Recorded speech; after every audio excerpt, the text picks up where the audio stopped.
So I was working on this new image for my portfolio, and I thought I'd just do a very quick tutorial as to how I did the motion blur in the image.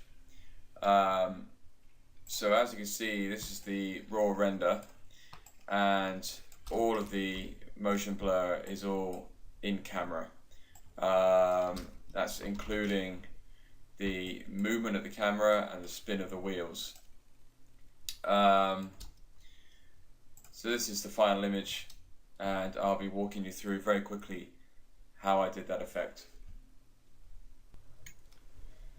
So just a little update. After that previous video I've just shown you, I've decided to re-render the wheels with better settings and a faster spin. So as you can see, it looks way better than it did before. I can show you the previous version versus the new version. If I switch on and off here, so you see much better noise and much more realistic blur. So this is the 3D scene. As you can see, this is the camera view I used to render. It's a really simple setup, and I can just show you very quickly around the scene. So as you can see, we've got an HDRI dome to light the scene. I believe I've got an HDRI attached to that. The HDRI I used here was one by Jorgen Herland, and I've slightly blurred it a bit, and it seems to work really well. So this model is based on the Millau Viaduct. It's a really incredible bridge based over in France, which I can kind of show you here.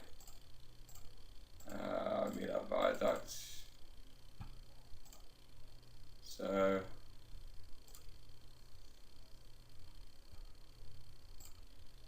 that's some of the detail of the bridge side. So I tried to replicate that here, and I've used Cine Software's Cyclone tool to distribute this along a spline. So you can see that's just one part, and I've distributed it along a spline to make it a lot less heavy. So talking about making things less heavy, you can optimize a viewport very easily by going to the Cyclone Modifier tab and going to the drop down menu and picking any of the other display types. So as you see, you've got bounding box, point cloud, pyramid, and even some squirrels if you want. There you go. So I just selected pyramid so I can get the kind of basic shape, and I know what's going on. If you haven't used Railclone or Cyclone before, the basic principle is that you can take an object or a few different objects and then distribute them along the spline. So this makes your file really light and your viewport really nice and fast. As you see, if I drag out this spline here, then you'll get everything following as it should. And you can do that with all parts of the scene, it's not just this. I only really wanted to just distribute this part because it's very heavy, and I knew my scene would just slow down really quickly.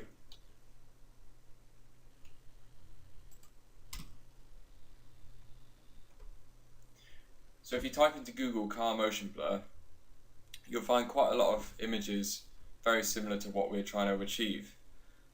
So you see here with this Porsche 911 shot, it's kind of a perfect reference because you can very clearly see that the foreground is very blurred, but the background is not so blurred, but it has a little bit of blur there, and the wheels are spinning so fast that it's causing a lot of motion blur on there, so it looks like it's moving really fast.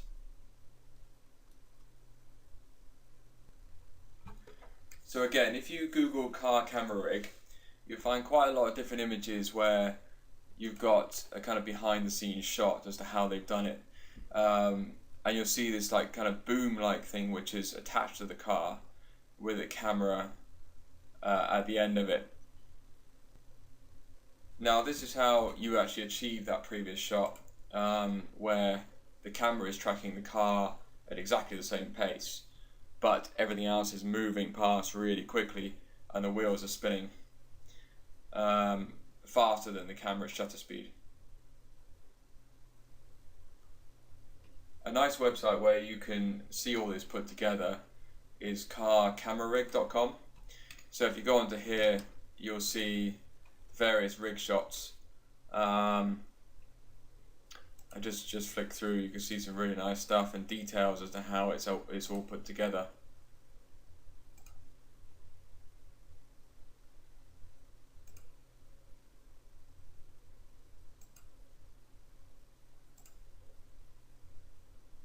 There you go, that's actually a perfect example right there.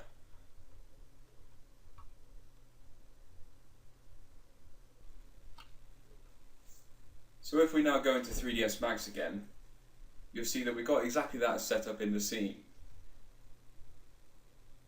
If I come down to the keyframes down the bottom, you'll see there's only 2 keyframes set up, and that's all that's actually needed to get the motion blur working through the camera. If I slide through these, you see that the camera will move at exactly the same pace as the car, and if we actually go back into the camera, we actually go back into the camera, you can see that the wheels are turning as well.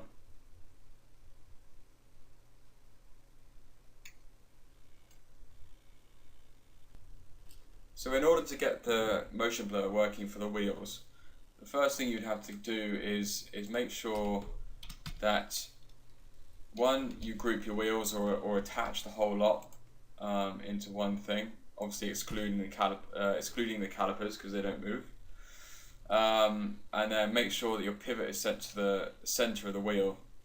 So when you've done this, you can actually rotate it on its axis, and it will rotate as if it was spinning in real life. All you'd have to do then is go to frame 0 on the timeline, go to auto key, swipe all the way through to the end, and then turn on angle snap and then rotate it to however much you want. I think I rotated every single wheel to 180 degrees. So then you'll see if we swipe through the timeline, the wheel is rotating, and we can actually get our motion blur from that. So I've kind of jumped ahead there a little bit so I can show you the next part, and that's to move the camera and the car all at the same speed. So then we get the same effect as I've shown you in the references earlier, where the car's all in focus, but the rest of the environment is all blurred.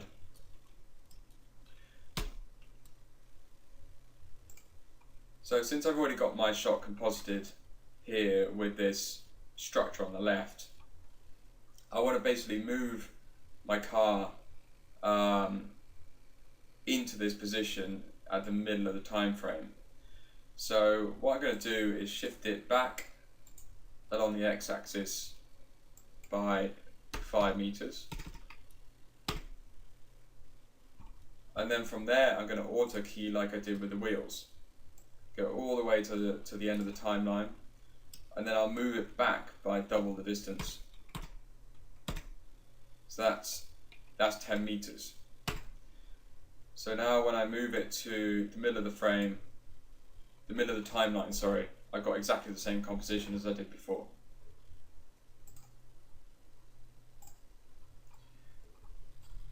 So if you can see now in the camera settings, there's an option here to enable motion blur, and that motion blur is all based on the shutter speed here.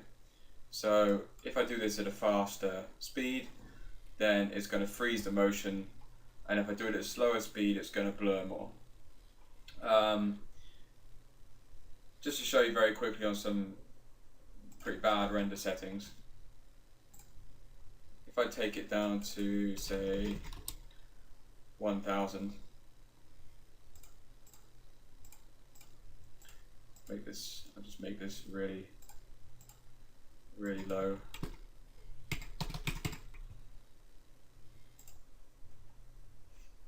Since I've got my frame set to 0, the motion blur won't work. And that's because, as I said, you need to have it at the very center of the timeline, so it knows how much to blur from frame 0 to frame 2.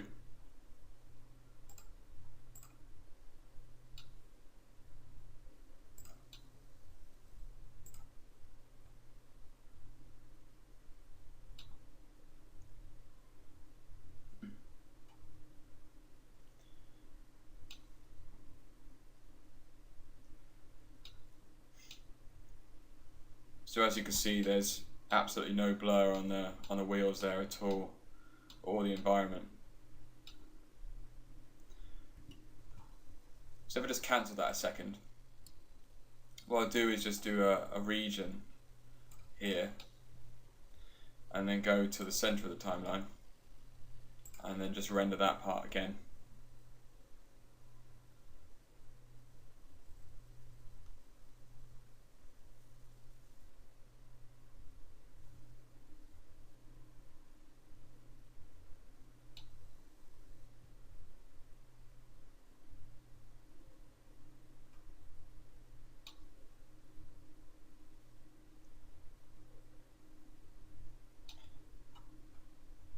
Now you can see the motion blur on the wheel.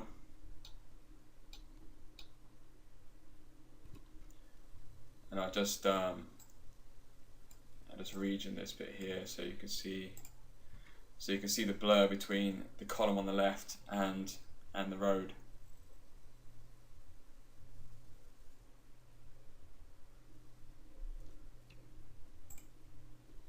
So there you go. So you can already see it in the preview.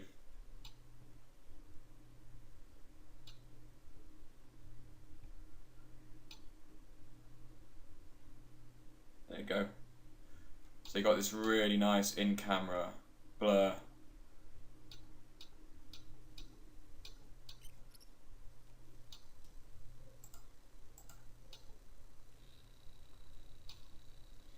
So if I wanted to actually speed that up, or sorry, slow it down even, I could go back to the shutter and say I'll go to half, and then I'll also half the ISO, so that then that will make it exactly the same exposure. And render again.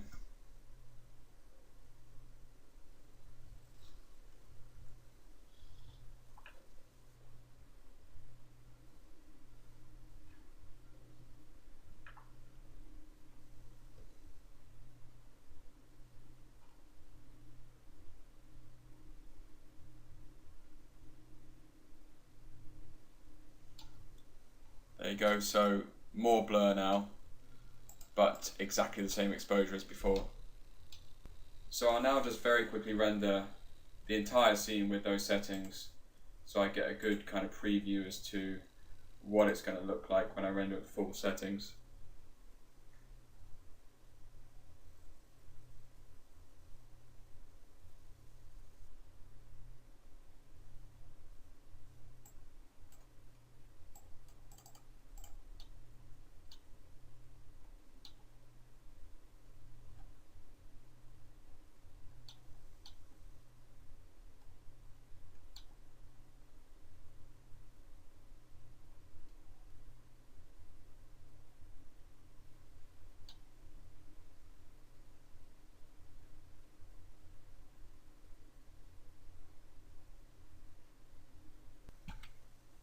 So that preview render's just finished up, and I'm really kind of happy with the results, and I think this would be great to go through to a final render now.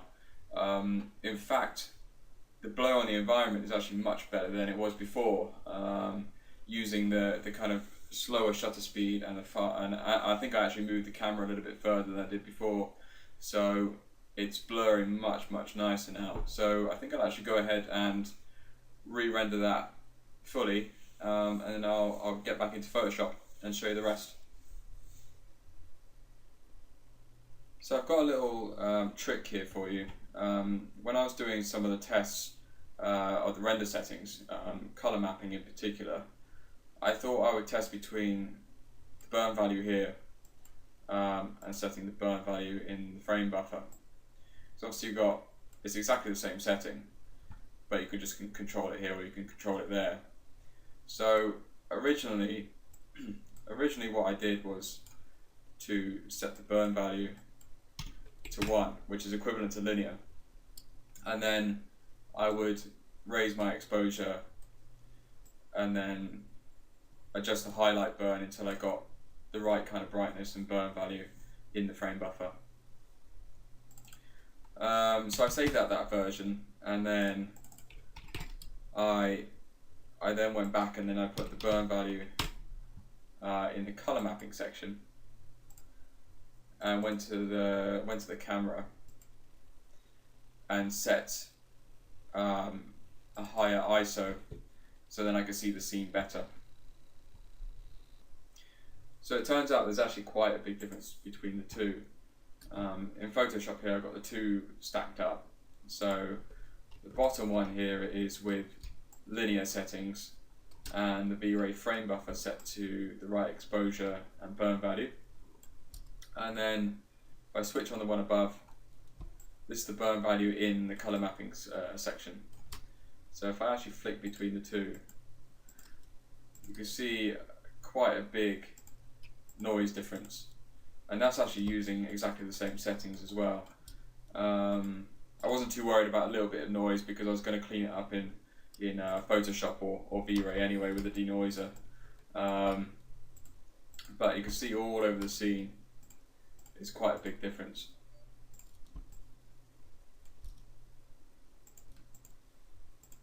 So in the end, of course, I used the Reinhardt settings, and yeah, it came out really well. So just to finish up, I thought I'd show you through some of the Photoshop work I've done. As you can see here, that's the final image. But if you come down to the very start here, that's the raw render. And there's quite a few passes here, but they're all relatively subtle, except for one or two, which I'll show you in a sec.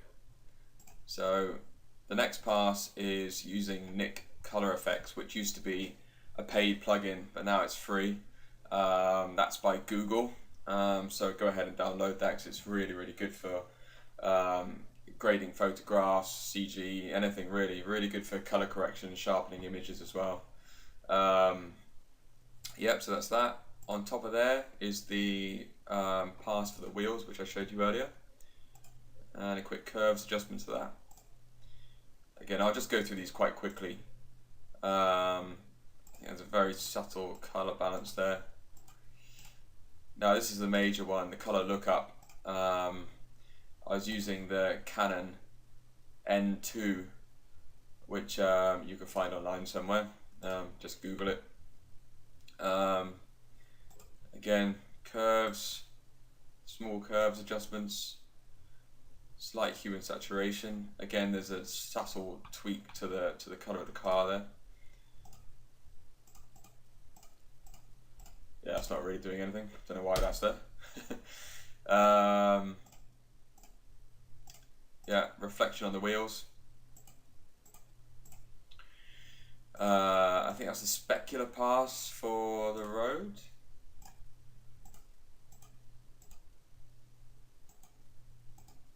And the refraction pass. Now I've painted that in manually, so I've kind of got a kind of small gradient over the rear lights, which you can see. So it's kind of more refractive at the front side than it is on the side. And then a hue saturation on that, just to bring it out a little bit better.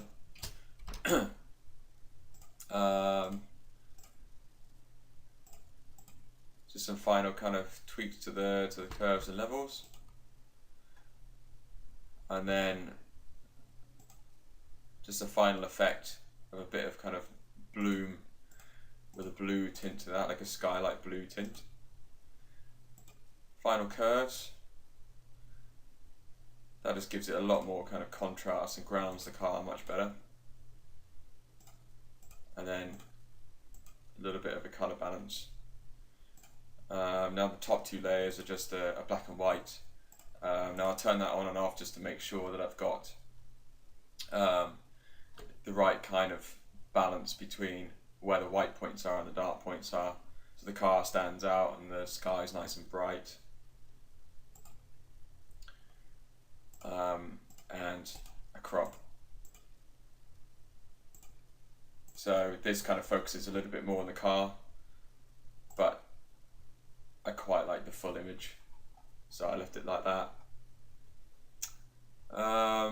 Yeah, and that's it. So thanks for watching, guys, and I hope you got something from that. I hope you learned something, and join us for the next one. Thanks.